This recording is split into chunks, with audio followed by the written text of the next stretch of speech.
पवित्र बीजक प्रज्ञाबोध ज्ञान चौतीसा अक्षर र ज्ञान चौतीसा अक्षर र इस प्रकार है। र रा रारी रहा अरुझाई राम के कहे दुख दारिद्र्य जाई। ररा कहे सुनहु रे भाई सतगुरु पूछी के सेवहु आई।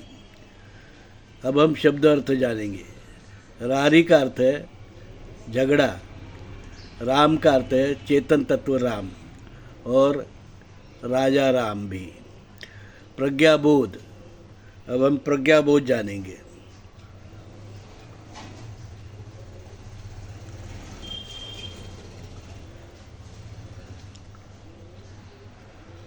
प्रज्ञाबोध धर्मात्मा कबीर ज्ञान चौतीसा के अक्षर र के माध्यम से उपदेश देते हुए कहते हैं, भाइयों सुनो, मैं एक झगड़ा बताता हूँ जो लोग नहीं जानते, वो है राम क्या है।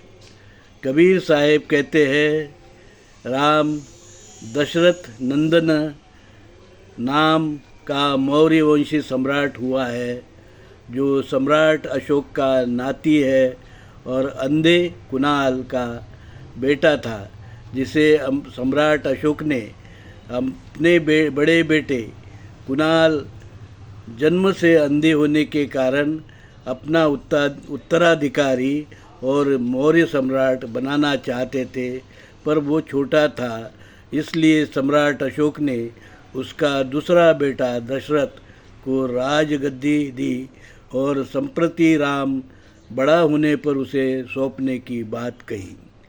राम छोटा था, इसलिए एक बौद्ध भिक्षु विश्वामित्र के पास पढ़ाई के लिए और भारत भ्रमण विहार आदि के दर्शन के लिए भेजा गया।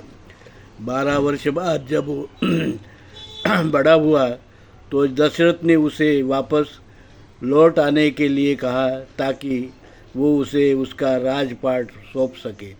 संप्रति पूरे भारत और सिलोन के बुद्ध विहार के दर्शन कर वहाँ अपने दूसरे चाचा महेंद्र और बुआ संघमित्रा से भेंट और आशीर्वाद लेकर हिंदुस्तान आया।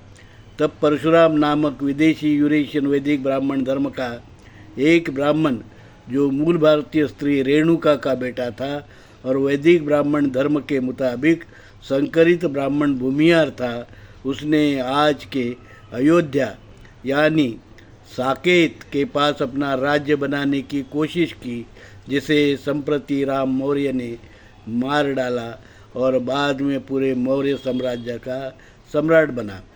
अच्छे विचार और कार्य के कारण लोग उसे भगवान बुद्ध का अवतार मानने लगे। लोग उसकी मिसाल देकर उसको पूजने लगे। बुद्ध के साथ साथ उसके भी मंदिर बनने लगे।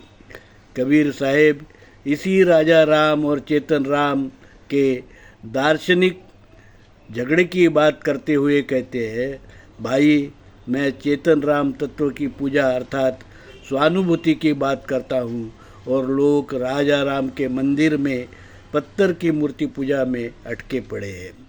मूल भारतीय हिंदू